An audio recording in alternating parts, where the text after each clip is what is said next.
Assalamualaikum warahmatullahi wabarakatuh. Selamat berjumpa lagi. Kali ini kita membahas tentang mulut. Nah, kenapa ini saya bahas ini? Penting saya sampaikan bahwa kita menjaga mulut kita, baik itu ucapan atau apa yang kita makan atau minum dari mulut kita ini lebih hati-hati ya. Setiap orang yang dilahirkan pasti memiliki mulut. Mulut adalah salah satu bagian pada tubuh manusia. Mulut memiliki fungsi tersendiri yang berbeda dengan fungsi tubuh lainnya. Tidak ada bagian tubuh lain yang bisa menggantikan fungsi mulut selain mulut itu sendiri. Mulut memiliki peran dan kelebihan yang secara khusus, tetapi mulut bukan yang terpenting pada tubuh kita. Bagian tubuh lain pun memiliki kepentingan dan kelebihan tersendiri. Jadi setiap bagian tubuh saling menopang atau saling berkaitan untuk menjaga keseimbangan atau metabolisme. Apabila salah satu bagian tubuh tersakiti, maka bagian tubuh lain ikut merasakannya.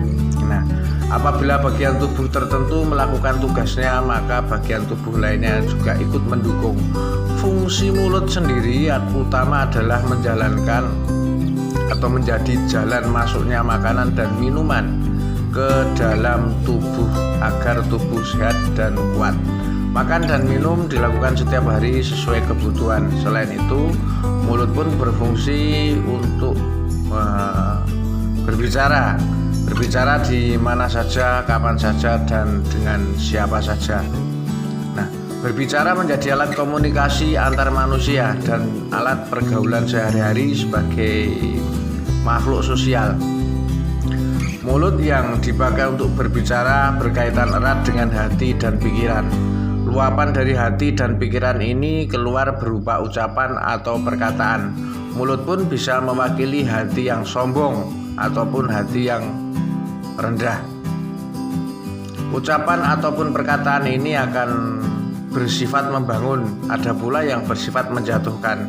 Ada yang bersifat manis, ada pula yang bersifat pahit. Nah, ucapan positif ataupun ucapan negatif ini pernah mendengarkan orang-orang yang mengeluh pada diri sendiri. Aduh, hidup kok makin lama makin susah. Itu biasanya ada seperti itu. Atau, duh, persaingannya berat, kayaknya aku tidak mungkin lolos. Ada juga yang orang tua yang tega mengatakan pada anaknya, dasar kamu anak tolol, bego, dan sebagainya. Nah, tanpa disadari yang saya sampaikan tadi, ucapan mulut yang negatif ini sama dengan memupuk kutukan pada diri sendiri ataupun orang lain. Akan tetapi banyak orang terbiasa dengan mengucapkan kalimat negatif tersebut karena emosi, karena marah dan rasa putus asa.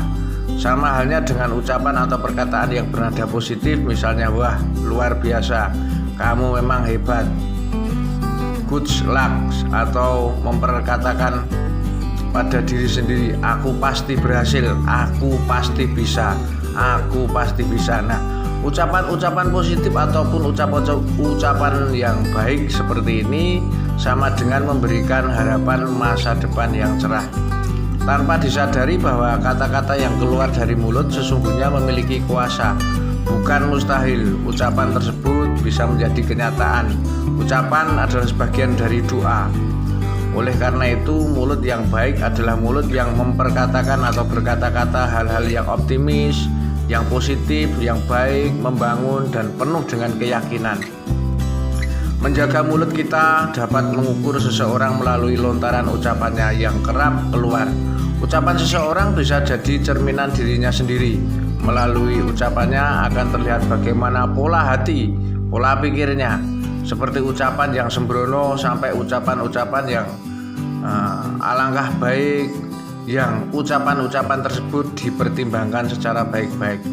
Nah, maksudnya seperti ini, kalau kita mau bicara dipertimbangkan dulu yang saya sampaikan ini baik atau tidak, efek dari sana ataupun dari sininya ini akan bagaimana. Ibarat orang melangkah, satu langkah ini 1000 pikir. Nah, Akibatnya, melalui ucapannya seseorang akan dibenarkan atau dipersalahkan. Seseorang yang tidak dapat menjaga mulutnya mengeluarkan kata-kata yang tidak bermanfaat, misalnya memaki, mencela, menghina, menfitnah, berkata kotor, menghujat. Nah, bahkan orang yang lancang mulutnya biasanya sok tahu, senang menuding orang lain, atau mengurai kekurangan orang-orang lain tertentu dari segi negatifnya saja. Model seperti ini hanya memicu perselisihan saja. Peribahasa mengatakan karena mulut badan binasa. Ini berarti mendapatkan musibah akibat perkataannya sendiri.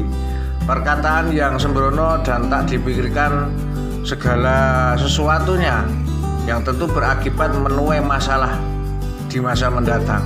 Menjaga mulut atau memelihara mulut adalah tindakan yang bijak demi kebaikan diri kita sendiri, juga kebaikan untuk orang lain. Bagaimana dengan mulut Anda? Sekian, terima kasih. Assalamualaikum warahmatullahi wabarakatuh.